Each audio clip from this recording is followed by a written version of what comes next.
¿Qué significa eso? Sí. Y es el mes del sol, del calor, de las vacaciones, y bueno, uno ya de a poquito va entrando en clima para llevar adelante proyectos o trabajos que se vienen previendo, ¿no es cierto? Pero Totalmente. en enero siempre uno se relaja un poco. Bien, trabajamos, como bien decíamos recién, a media máquina, ¿no? Sí. Los que seguimos trabajando, vamos con, uno dice lo justo y necesario. Sí, digamos. viste que intentamos estar más de vacaciones, pero la realidad se impone tanto que se hace difícil, ¿no? Así es. Se hace difícil no estar atento a todo esto que se ha marcado en un verano muy especial para la República Argentina, ¿no? Porque hasta los políticos trabajaron, el gobierno trabajó, el Congreso Nacional también, salieron leyes muy importantes. Sí.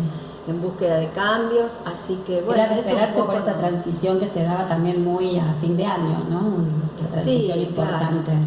Sí, pero o quizás más las expectativas que la transición en sí. Tal cual. Creo que había, digamos, una situación delicada, creo que esa es la palabra, en donde había que atenderla, ¿no? Bien. ¿Qué es lo que ha marcado, bueno, no sé si esta semana, yo el viernes medio como que los escuché nomás, estuve sí, de el viernes audiencia. Estaban todos muy conmocionados por ese hecho tan lamentable de la muerte de ese joven, que yo creo que más que nada es un hecho simbólico de una realidad mucho más amplia, ¿no? Representa una realidad que desgraciadamente no es tan de extrañarnos, porque todos los días sucede que se mata a algún joven, ya sea por un encuentro hacia la salida de un boliche, porque salen a divertirse, ya sea porque son víctimas de algún robo o porque son víctimas de algún accidente, pero yo creo que más que nada tiene un valor simbólico, ¿no? Creo que ha sido un hecho en donde se vio con crudeza toda la violencia y en donde se conjugaron un montón de factores que normalmente suceden a esa hora de la madrugada en lugares sí, de esto lamentablemente nos hace hablar el después con una pérdida muy importante que es la de una vida y la de un joven de tan solo 19 años, porque después aparecen todos estos relatos de que esto ya se venía observando. No, o sea, no es que sucedió esa noche como un hecho aislado. Se sigue observando. Antes de salir escuché que se apuñaló a un chico, pero así también fueron y lo mataron. Una testigo decía que la misma policía no pudo atender a Fernando porque estaba atendiendo a otro. O sea que esto es una realidad que nos desborda. Lo que más también me llamó la atención en los testimonios de esta semana, que he estado haciendo un seguimiento de todas las noticias por la ronda esta de reconocimiento, la rueda, y además por lo que dicen los testigos y todos van aportando datos, hasta hay imágenes que, bueno, algunas han tomado estado público, pero hay otras que están en reserva, como las propias imágenes de las cámaras municipales, donde hay más detalles de lo que sucedió en ese momento, en ese lugar, pero que la gente no pudo hacer nada, pero sí pudo encender los celulares para filmar. Y el final de cada relato es, hoy me pregunto, ¿por qué no hice nada? O sea, ¿por qué esto de no haber intentado parar? Yo creo que sí, la situación. Había varios chicos y muchos hasta alegan, mayores también, adultos han estado. Muchos alegan de que no los dejaban que se acerquen a defenderlos, pero yo creo que sí eran 3, 4, 5 y había más gente. ¿Pero quiénes no dejaban que se acercaran si la policía estaba a 100 metros? ¿Quién impedía? Claro, yo tampoco lo tengo claro. Porque la fuerza policial no estaba ahí. Todo eso hay que esclarecerlo, pero sabemos que hay una tendencia a naturalizar estas cosas y a no intervenir. Eso es muy lamentable, por eso a mí me parece que es muy amplio el fenómeno, que deberíamos aprender muchas cosas y que fue el resultado de una cadena de falacias en donde fallaron desde la gente del boliche, desde los que están adentro del boliche, la seguridad del boliche, desde la policía. También se buscan causas dentro de la familia, el tipo de familia, y también la sociedad que en ese momento estaba viendo esto como si fuera una película y no algo real, ¿no? Exactamente. Esto de el no a veces involucrar, no creer de que, o muchos relatos coinciden en cuando escuché la noticia el otro día que habían matado al joven, es como decir, iba a ser una golpiza, nada más, pero también naturalizar ese hecho. Es terrible, ¿no? Porque yo esto lo comparo con cuando yo era adolescente, uno se sentía protegido de algún modo, porque claro, vos sabías que te decían, no vayas por un lugar oscuro, no vayas por un lugar donde no hay nadie, porque si caminabas por un lugar en donde hay gente, vos sabías que o nadie se iba a animar a atacarte, o si te atacaban te ibas a defender. Pero hoy en día pasan cosas a plena luz y en medio de la mirada de un montón de personas y no se puede creer que nadie haga nada, ¿no? Incluso, bueno, no vamos a seguir con todo esto porque es un problema sin fin, pero la misma policía, cómo actúa, antes se tenía más confianza, hoy en día ya no sabes de qué punto te puede defender realmente. Sí, totalmente. Y bueno, creo que esto va a salir para largo y que hay todo un cuestionamiento también en torno a los medios, cómo han actuado, cómo se difunde esto. También se comienza a cuestionar a distintas instituciones, los primeros acusados es la familia. Y yo lo que quisiera remarcar es, como lo comentábamos con Esteban el viernes pasado, que aquí, de algún modo, y sin intentar poner en el mismo nivel, los atacantes también son familias víctimas, ¿no? Porque esas familias también se han destruido, esas vidas se han destruido. Por supuesto que ellos pueden repararlo, Fernando ya no, por supuesto que ellos lo ocasionaron, de eso no hay duda, ¿no es cierto? Sí, no fue una tragedia. Creo que una madre o un padre eduque para que sus hijos salgan a matar. Claro, o sea, esto hoy los desborda, como estamos viendo los testimonios, estamos escuchando los testimonios de las propias familias. Sin duda que ellos lo provocaron, ellos lo quisieron, y en derecho se dice que quien quiere la cosa quiere el resultado, ¿no? Así es. Si ellos hicieron esto, tenían que ser conscientes de lo que iban a provocar. Pero yo creo que nos debemos cuestionar todo qué está haciendo la sociedad para que se produzcan estos juvenicidios, porque de un modo u otro tenemos una población de jóvenes que viven sin proyectos, sin modelos, sin, digamos, entusiasmo por la vida, y se da esto de que provocan sus propias desgracias o atentan contra su propia seguridad, contra su propio bienestar. Entonces creo que en esto somos responsables los adultos, son responsables las instituciones, y no se está haciendo bien algo, hay algo que no se está haciendo bien, ¿no? Sí, totalmente coincido con eso, y lo había más o menos tratado de explicar esa idea, ¿no? De que a veces decimos cómo está la juventud o a lo que ha llegado, pero tenemos que mirar antecedentes, y antes de los jóvenes estamos nosotros los adultos, la población adulta. ¿Qué tenemos en materia de política? Bueno, esta semana me parece que lo más importante tiene que ver, por un lado, con la política internacional, porque se concretó un primer encuentro oficial entre el ministro de Hacienda, que se dio el primer paso en las negociaciones en vistas a cumplir con los pagos de la deuda.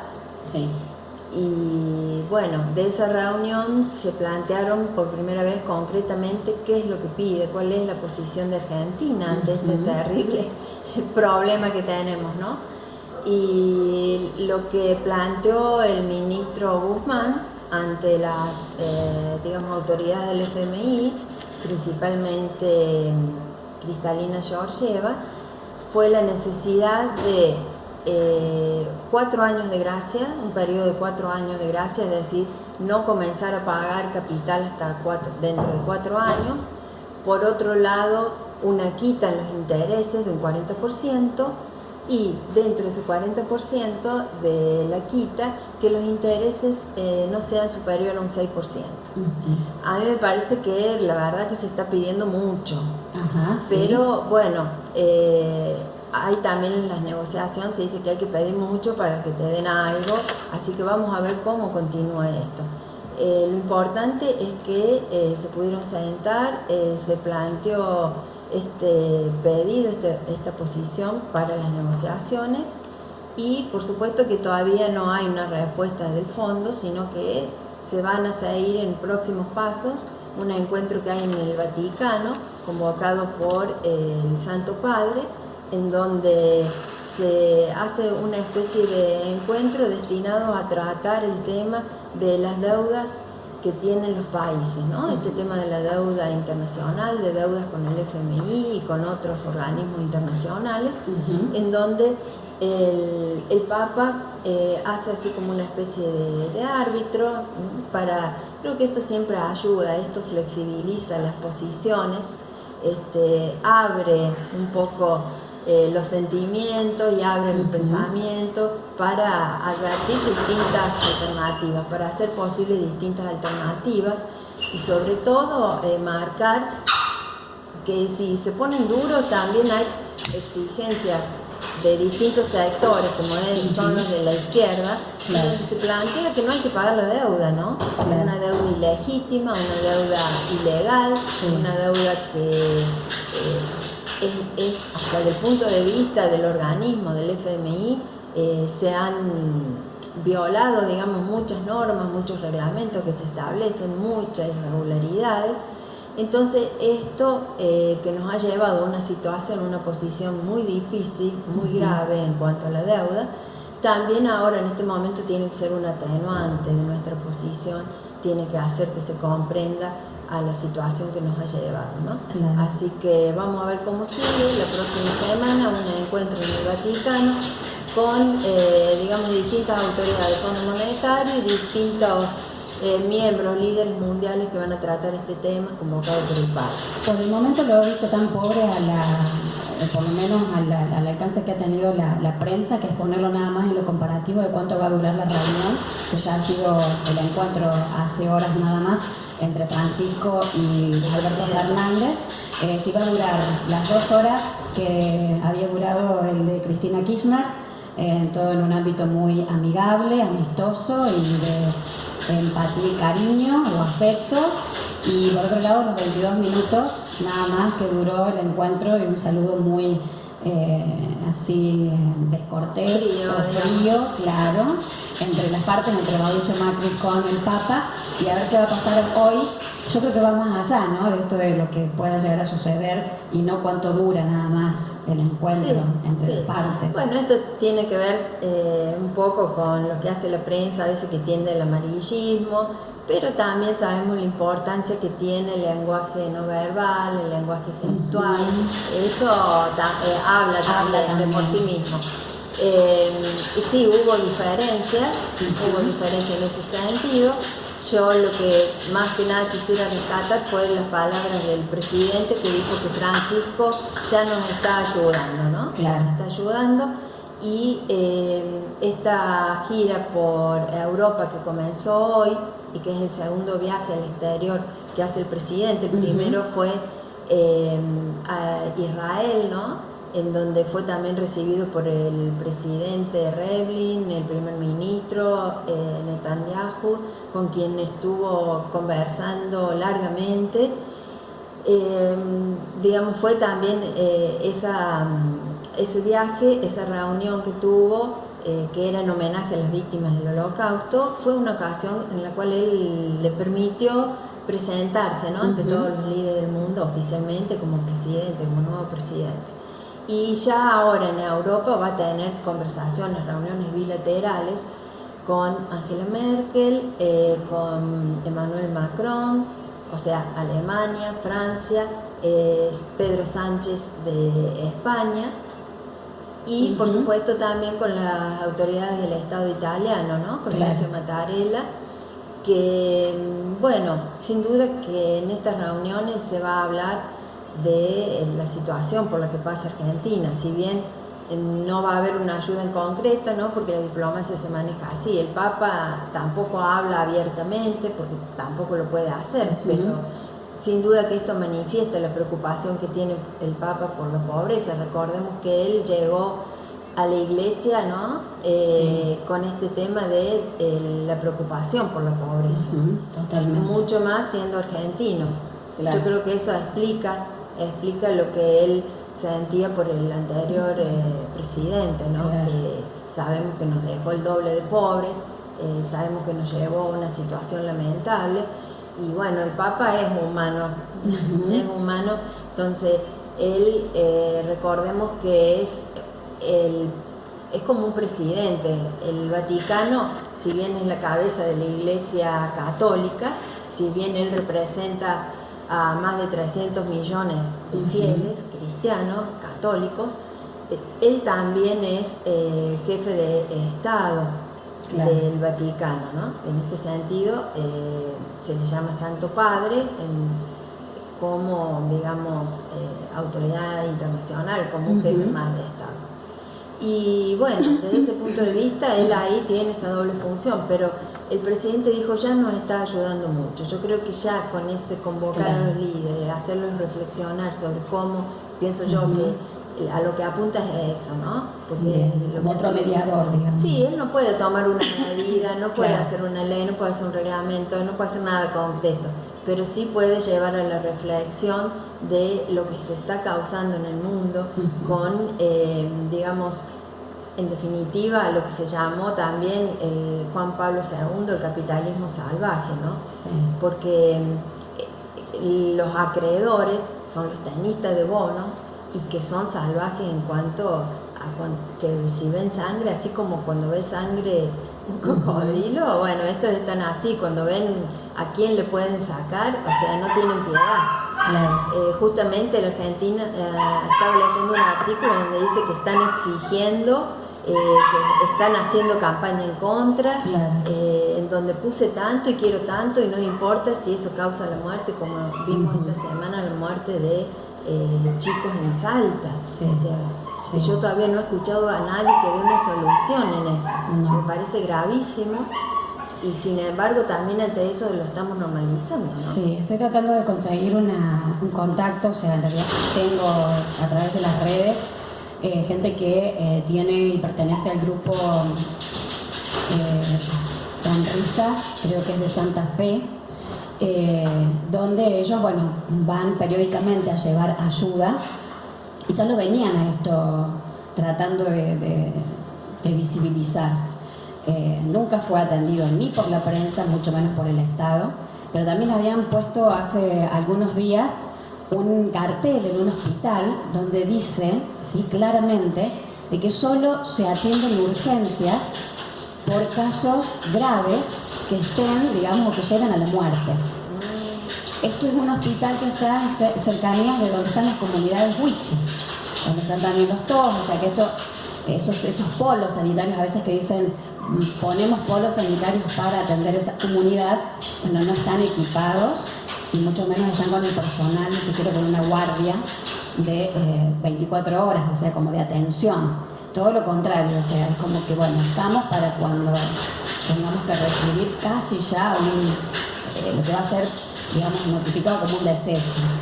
Y bueno, esto se ha luchado siempre, porque además también las causas por las cuales después se dan las partes de deceso no coinciden con el cuadro de la persona que está desnutrida, obviamente que tiene y deja de funcionar su organismo. Bueno, las informaciones no permiten hacer mediciones de tasas, de índices de desnutrición.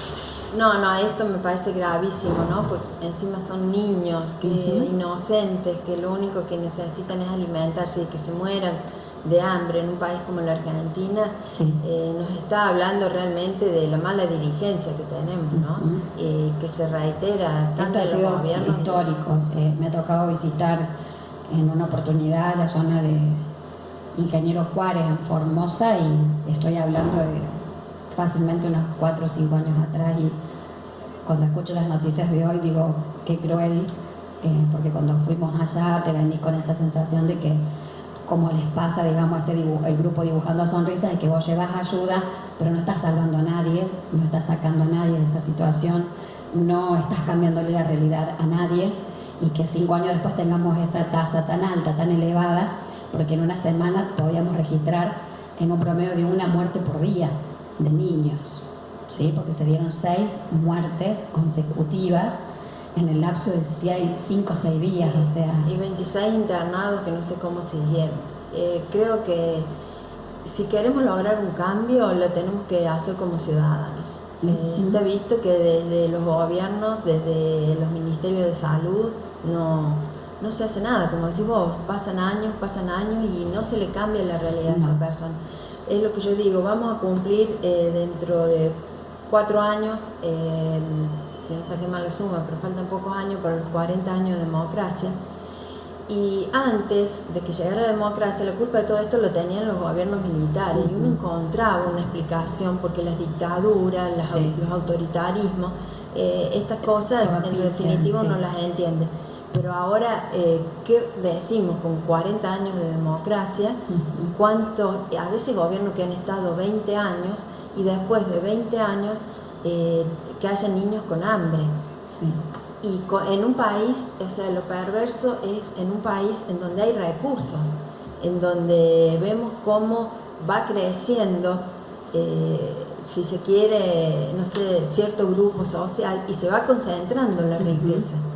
Sí. Y no se ha hecho nada para el desarrollo de estos pueblos. Eso yo creo que para lograr un resultado así tan drástico realmente no es porque no se puede o porque no se sabe, es porque no se quiere. Claro. Graciela, ¿y en qué periodo, digamos, nos encontramos? Por decir, de alguna manera estamos cerrando enero como arrancamos este micro de hoy viernes. ¿A qué tenemos que estar atentos? Hemos escuchado palabras paritarias, se ha hablado de que se ha abierto también paritaria nacional, algo que no venía sucediendo desde hace un tiempo con algunos sectores, principalmente el de los docentes.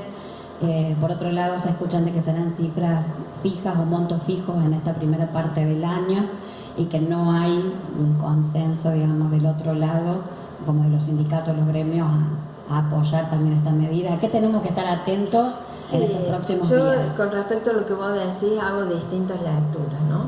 Por un lado, digo, bueno, estábamos necesitando que llegaran más rápido determinados mensajes, determinadas medidas, ¿no es cierto?, conforme a lo que se venía prometiendo. Claro. Creo que esperábamos cambios. Por otro lado, digo, ¿será que no va en ese sentido? ¿Será que nuevamente no van a estar respondiendo a las demandas de la sociedad?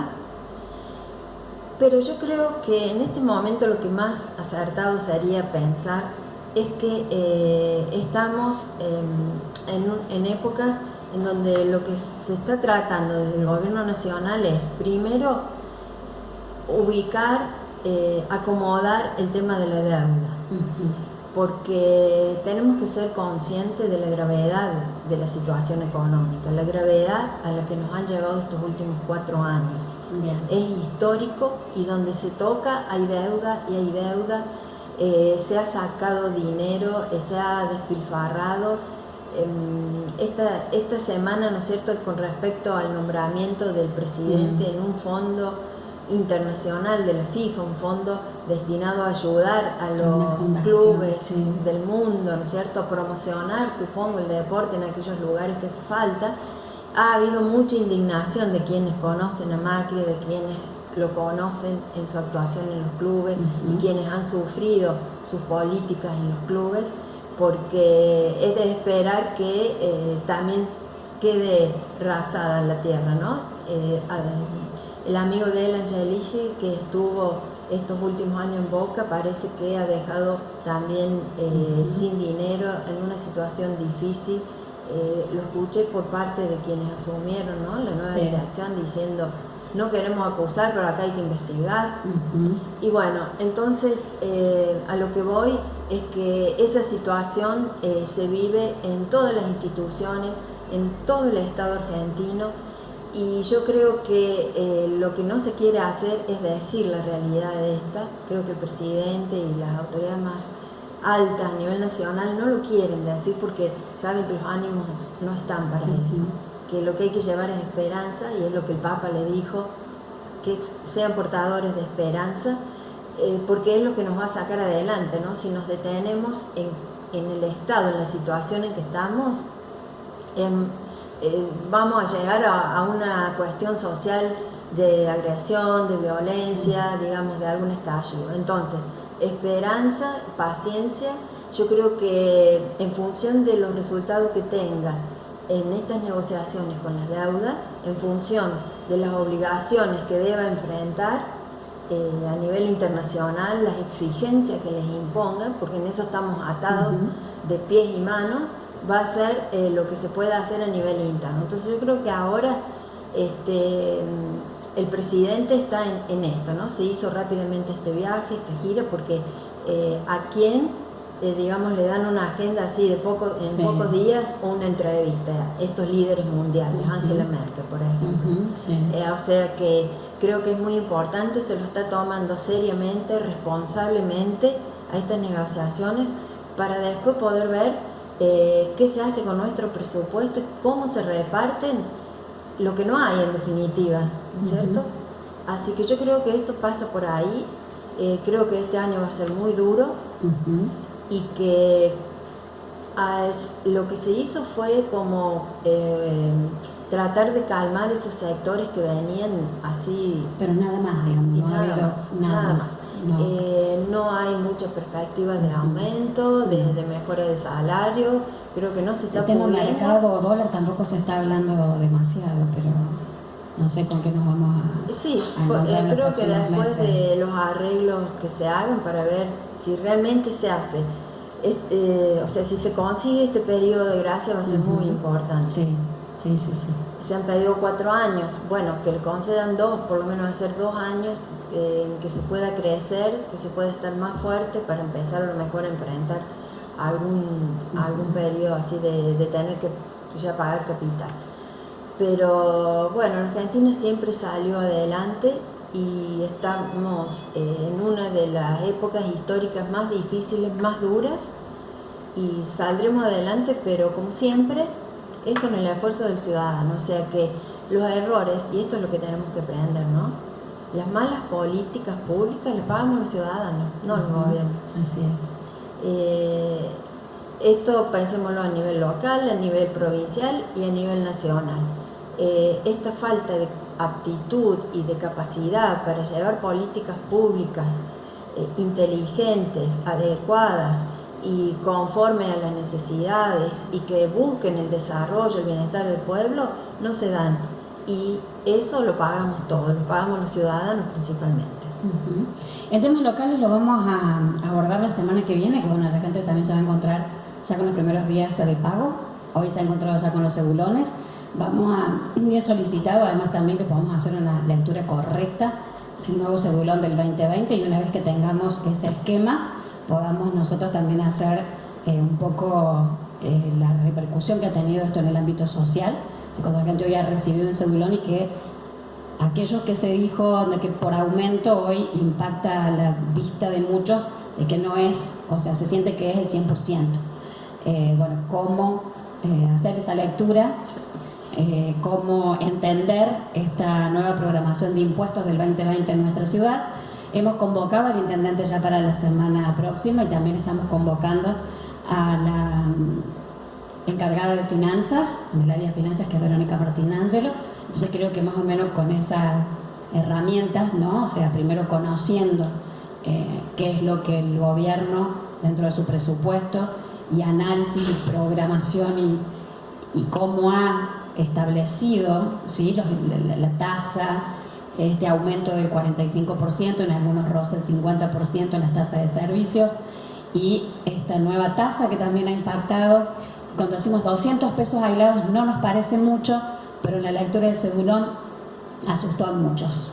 Yo pienso que es un tema muy delicado.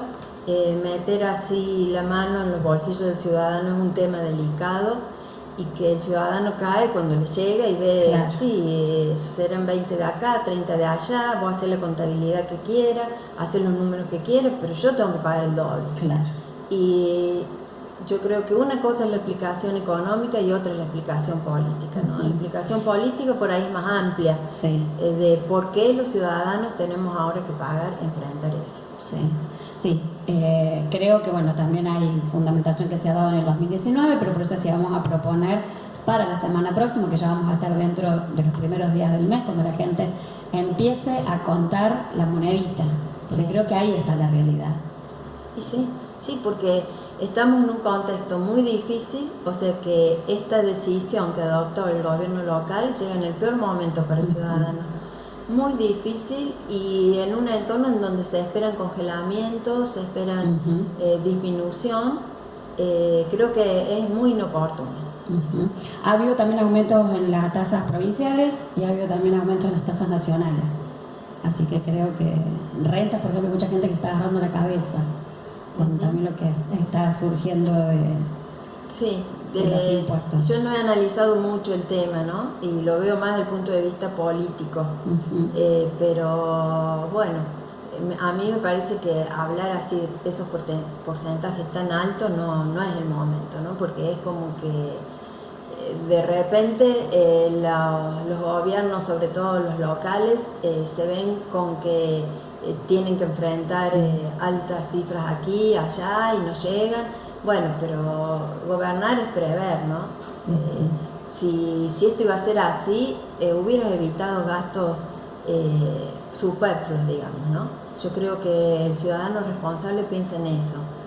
¿Por qué gastamos en cosas superficiales y después tenemos que aumentar? Ya esto es un precepto bíblico. En los años, hay 7 años de vaca flaca y 7 años de vaca gorda. Entonces, en los años de vaca flaca ahorremos para los años de vaca gorda. Entonces, si en el 19 vos veías que la cosa era difícil, que lo tenés que ver porque estás conduciendo a los destinos, estás conduciendo un pueblo. Tenés que ver qué va a pasar por lo menos en los meses próximos.